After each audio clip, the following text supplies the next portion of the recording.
Hello दोस्तों, स्वागत है आपका मेरे इस नई वीडियो में। जैसा कि आप जानते हैं, ये मैथ्स के इंपॉर्टेंट क्वेश्चन की सीरीज मैं चला रहा हूँ। मैथ्स के इंपॉर्टेंट क्वेश्चन की सीरीज आपके सामने है, ठीक है। मैथ्स के इंपॉर्टेंट क्वेश्चंस जो कि मुझे आपको कराने हैं। जिसमें पहला क्वेश्चन आपके सामने रहा। एक चतुर्भुज एबीसीडी में ए बी सी का अनुपात 1 2 3 है। यदि डी कोण 180 दिया है तो कोण ए का मान। आपको पता है कोई भी चतुर्भुज है, मान लीजिए, ठीक है, ए बी सी डी। इसमें आपको डी कोण दिया है 120 डिग्री। बाकी इनकी आपको वैल्यू दी है के, 2 के और 3 के। आपको पता है चारों चतुर्भुजों का योग, कोणों का अंतः कोणों का योग कितना होता है? 360। 120 एक का ही है, तो इन तीनों का कितना हो जाएगा? 240। तो आपको पता है के प्लस 2 के प्लस 3 के, इन तीनों कोणों का योग कितना होगा? 240 डिग्री। तो के का मान कितना आ जाएगा? 3 3 6 6 चौको 24, 40 डिग्री। क्या पूछा? ए। तो ए बराबर कितना है? के बराबर 40 डिग्री। आंसर कौन सा हो गया? सी। अगला क्वेश्चन है क्वेश्चन नंबर 2 आपके सामने। यदि दो साझेदार समान अवधि के लिए निवेश करते हैं लेकिन लाभ का 2 और 3 के अनुपात में साझा करते हैं, कुल लाभ 15,000 रुपए है, तो दूसरे साझेदार की पूंजी क्या है? पहले ने इतने रुपए का निवेश किया। तो मैं आपको बता दूं, पूंजी जो निवेश की जाती है इनटू समय, पूंजी जो लगाई गई है उसमें अगर हम कितने समय के लिए लगाई गई अगर गुणा कर दें तो ये क्या हो जाता है? ये लाभ के बराबर हो जाता है, ठीक है। ये जो है ये किसके बराबर होता है? लाभ के बराबर हो जाता है। जैसे कि मैं बोलूं, ए जो है इसने कितनी पूंजी लगाई है? 10,000, ठीक है। वो कह रहा है कि समान अवधि है, हमने मान लिया 1 साल है, समान अवधि। बी की राशि उसने पूछी है कितनी लगाई, हमने मान लिया बी है, 1 साल के लिए इसने लगाई है। जब पूंजी में समय का अनुपात का गुणा कर दें तो क्या बन जाता है? लाभ। तो उसको लाभ का अनुपात क्या है? 2:3। हालांकि उसने एक बात और कही है कि कुल लाभ 15,000 रुपए है। आप अगर चाहो तो 2 और 3 में बांट सकते हो 15,000 को। तो 5, तो ये कितना हो जाएगा? 3 3 दूनी 6, 3 3 9। तो ये 6,000 हो जाएगा, ये 9,000 होगा। जब इसको आप काटोगे, बटे में लिखा हुआ है, इसको जब आप काटोगे तो 2/3 ही आएगा, इसलिए इसकी इसको 15,000 को बांटने की जरूरत नहीं है। तो जब आप इसको हल करोगे तो आप देख सकते हो, 2 से इसको काटोगे तो कितना आ जाएगा? 5,000। और 5,000 का 3 में गुणा हो जाएगा, तो दूसरा मूलधन कितना है? 15,000 रुपये। ऑप्शन कौन सा हो गया? ए। अगला क्वेश्चन है क्वेश्चन नंबर 3 आपके सामने। यदि त्रिभुज यदि किसी त्रिभुज में एक अधिक कोण है तो उसका परिकेंद्र कहाँ स्थित होगा? अच्छा सवाल है। अगर मान लो अधिक कोण त्रिभुज है तो मान लो ये कोण एक, ये जो है ये अधिक कोण है, ठीक है।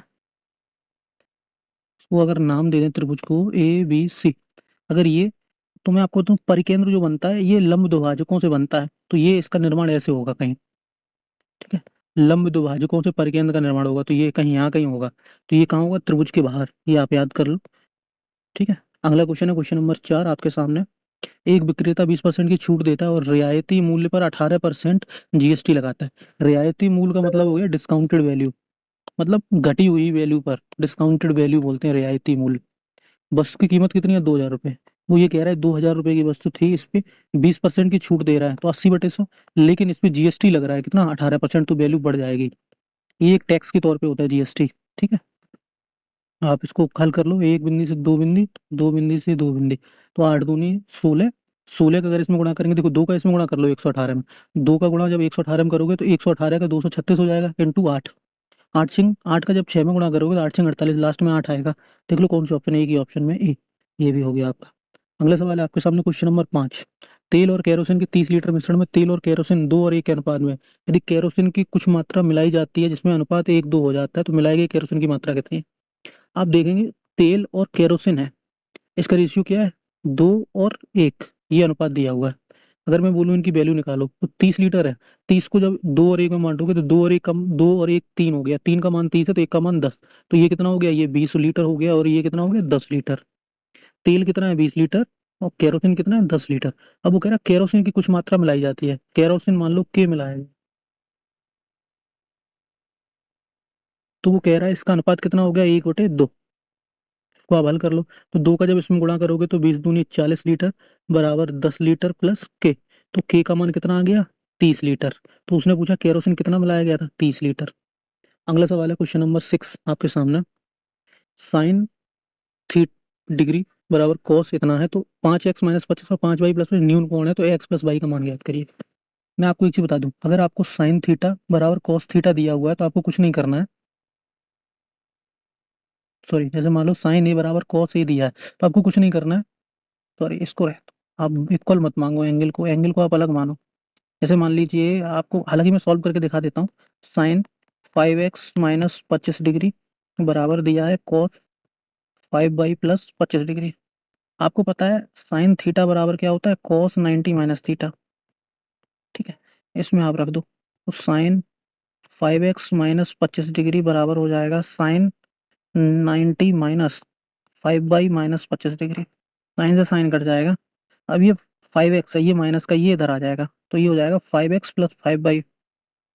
ये माइनस का है, ये माइनस का है। ठीक है, ये खत्म हो जाएगा तो बराबर किसके आ जाएगा, 90 डिग्री के। तो x+y का मान कितना आ जाएगा, 18 डिग्री।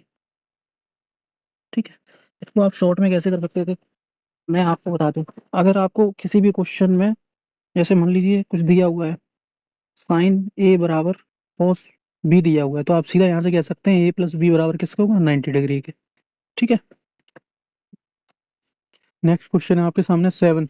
एक परिवार में 3 सदस्य हैं। पिता माता की औसत आयु 40 वर्ष है, पिता माता बेटी की औसत आयु 30 वर्ष है, बेटी की आयु पूछी है।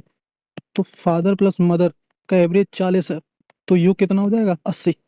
ऐसे ही फादर मदर और डॉटर का एवरेज कितना है, 30। एवरेज अगर 30 है तो इनका योग कितना हो जाएगा, 3 लोग हैं तो 90, 30 का गुणा कर दिया। तो डॉटर कितनी है, 10 वर्ष की। तो आंसर क्या हो गया अभी। क्वेश्चन नंबर है 8 आपके सामने। कुछ दूरी पर खड़ा एक व्यक्ति 100 मीटर लंबी एक ऊंची इमारत को देख रहा है। मान लो ये एक इमारत है और यहाँ 1000 मीटर दूरी पे खड़ा एक आदमी ये एक ऊंची इमारत को देख रहा है ऐसे। ठीक है, इमारत और शीर्ष के बीच का कोण कितना है, 30 डिग्री। तो इमारत से लगभग कितनी दूरी पर खड़ा व्यक्ति है। अच्छा, इमारत ये दी हुई है आपको 1000, ये आपको पूछा गया है ये दूरी कितनी है, कितनी दूरी पे खड़ा है, यहाँ से यहाँ तक की दूरी पूछी गई है। तो आपको पता है अगर ये 30 डिग्री का कोण है और अगर ये 1000 है तो आपको पता है ये 1:3 होता है। 1/√3 कैसे निकाला, 10/30 निकाल लो आप। तो 10/30 बराबर क्या हो जाएगा, ये सीमा आधार लंब बटे आधार। तो लंब कितना है, 10/30 की वैल्यू होती है 1/√3 बराबर लंब कितना दिया था, 1000। और बीसी ही पूछा है तो बीसी का मान कितना आ जाएगा, 1000√3 बराबर। अब यहाँ पे कोई ऑप्शन ही नहीं है 1000√3 में, तो आपको पता है √3 की वैल्यू क्या होती है, 1.732। अगर यहाँ पे हम वैल्यू रखेंगे 1.732 तो कितना आ गया, 1732। आंसर कौन सा है, अच्छा सवाल है। क्वेश्चन नंबर 9 आपके सामने है, ये भी बहुत अच्छा सवाल है। 1600 मीटर लंबे एक वृत्ताकार दौड़ में, जैसे मान लो ये एक सर्कल है और इसकी जो टोटल परिधि है वो कितनी है, 1600 मीटर है। अब वो कह रहा है भास्कर और विनय दो लोग हैं, एक ही समय पर एक ही बिंदु 27 किलोमीटर और 45 किलोमीटर गति से दौड़ना शुरू करते हैं, क्रमशः विपरीत दिशा में और एक ही दिशा में। ट्रैक पर पहली बार कब मिलेंगे। तो मैं आपको बता दूं ये मीटर में है, तो उनकी भास्कर की पहले आप मीटर पर सेकंड में स्पीड निकालो। तो आप बोलेंगे 9×3 = 27, 9×2 = 18, 3×5 = 15/2, 7.5 मीटर पर सेकंड। ऐसे ही विनय विनय की जब स्पीड निकालेंगे तो 45 × 5/18, 9×5 = 45, 9×2 = 18, 25/2 12.5 मीटर पर सेकंड। अब आप हमें बताइए पहले समय कितना लगेगा जब वो मान लो विपरीत दिशा में चलेंगे। तो 1600 मीटर को जब वो विपरीत दिशा, मान लो विनय इधर से चल रहा है भास्कर इधर से आ रहा है ना, तो दोनों की स्पीड जुड़ जाएगी। 7.5 और 12.5 कितनी हो जाएगी, 20। तो कितना आ जाएगा, 80। सॉरी कहीं कुछ गलत कर दिया, 1600, 12 7 19 और 20 मीटर पर सेकंड।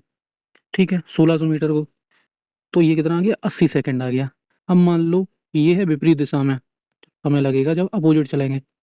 और जब वो समान दिशा में चलेंगे तो मान लो वही 1600 मीटर, मान लो इधर से ही विनय भाग रहा है और इधर से ही भास्कर भाग रहा है, तो वो कब मिलेंगे जाके, तो इनकी स्पीड घट जाएगी। तो 7.5 और 12.5 का अंतर कितना हो गया, 5।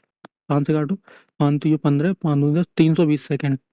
अब आप बताइए 80 सेकंड का मतलब क्या हो गया, 1 मिनट + 20 सेकंड। और 320 सेकंड का क्या मतलब हो गया, 5 मिनट + 20 सेकंड। तो हमें जो समय लगेगा वो कितना लगेगा, ये first option 1 minute 20 second, 5 minute 20 second. अगला क्वेश्चन है क्वेश्चन नंबर 10 आपके सामने। एक टैंक दो पाइप ए और बी 45 मिनट में भर सकते हैं। ए और बी मिलकर किसी टैंक को 45 मिनट में भर रहे हैं। वो कह रहा है पाइप बी टैंक ए से दुगनी तेजी से भरता है। अगर ए की क्षमता 1 है तो बी की क्षमता कितनी है, 2। ये क्षमताएं दी हुई हैं। मैं आपको बता दूं जब भी आपसे कुल कार्य निकाला जाएगा, जैसे बोले काम कितना हुआ है, तो आप बोलेंगे कितने दिन, कुल दिन कितने लगे, कुल क्षमता कितनी है उनकी। किस क्षमता से उन्होंने कितने दिन में किया है, उससे कुल काम निकल आएगा। तो आप बोलिए कुल दिन कितने लगे हैं, या 45 मिनट लगे हैं, क्षमता कितनी है दोनों की, 3 की। तो कुल काम कितना आ गया, 45 × 3। अब वो कह रहा है ए अकेले कितने दिन में करेगा, तो ए की क्षमता है 1। इस काम को एक किधर से करने में कितना समय लगेगा, तो एक का भाग लगा दो। 45 कितना होता है, 135 मिनट्स। कौन सा ऑप्शन हो गया, ए। इस वीडियो में इतना ही, आप अंत तक बने रहे उसके लिए आपका बहुत बहुत आभार। थैंक यू ना। इस वीडियो को प्लीज़ लाइक करें, शेयर करें और सब्सक्राइब करें, ताकि आने वाले समय में मैं अच्छी अच्छी वीडियो आपके सामने ला सकूं। और पढ़ते रहिए, ध्यान रखिए अपने परिवारजनों का। बहुत बहुत धन्यवाद इस वीडियो के अंत तक बने रहने के लिए।